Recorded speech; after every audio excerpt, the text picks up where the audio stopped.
and then being on the side of it with you making the music yourself, what would you say like the biggest changes that you see, and how do you think the direction, not just really just hip hop as a whole, but just really making music as a whole? Because we don't went from cassette tape to CD, now it's You streaming. feel me? All the little things going on, and now AI entering into that and so forth. It's But access, man. uh, The biggest thing is access. Like, I mean, back in the day, you had to really want to do it bad to do it.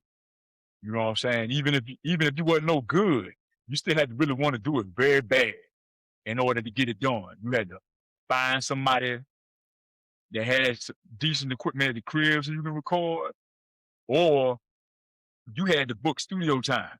And it wasn't that many, it wasn't a bunch of studios that was equipped to do hip hop music. It wasn't a bunch of studios not in town here, man. I remember maybe like 3 or 4. So you had to fight for studio time.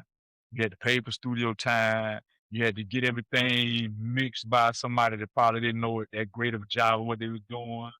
And then the master, you had to send off for vinyl, for cassettes, for CDs, whatever. Like the process was nowhere near as simple as it is right now. You couldn't not, and I tell my son all the time. I said, "Boy, if we'd have had all these access points that y'all got right now, bro, we wouldn't have been no problem for us, none." yeah, But yeah, like nowadays, it's so available to everybody that anybody can get in, anybody can do it.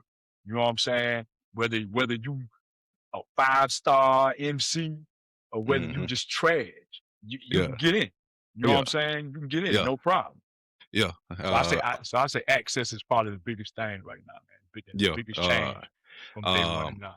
Yeah, most definitely. Because back then, yeah, you had to be like actually in um, yeah, the record labels were definitely something you needed to do to even get your music heard. You can do it on the independent level. I'm sure it was people who were doing it, but really like to make something. I would say, some kind of success, or more of a success, you had to do it on a label. But nowadays, independent is more stressed now because, like you said, at the push of a button, your music can Right, be out there for the right. masses and so forth. And a lot of this infrastructure that the label gave you is that you can do all that stuff on your own if you're willing to do the work.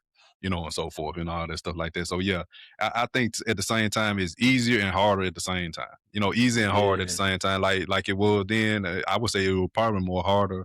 It might be more harder now with how things going because everybody the whole thing between streaming It's and saturated. B2C. Yeah, yeah, It's saturated. And then streaming yeah, is a good word for it because yeah. it just saturated everything. Right, right, right. You could be, yo man, we probably ain't heard the greatest rapper because his or her music is out there in that sea of music. You know what I'm saying? Hmm. Just that you never know. You never know. Yeah. Just like it is with hooping or playing football. You know what I'm saying? We might not have never seen the greatest because it's hard to get in there because there's so many people doing it, man. So many Hmm. people doing.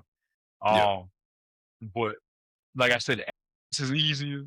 I think back in the day, if you could make enough noise back in the day, if somebody could really like find you. And I mean, it's kind of the same today, but like the noise you got to make right now, Hmm. boy, hey, Yeah. you got to make noise Yeah. on like Uh, 6 or 7 different levels yeah. Yeah. for somebody to be like, hey, well, yeah, come over here with us. Right.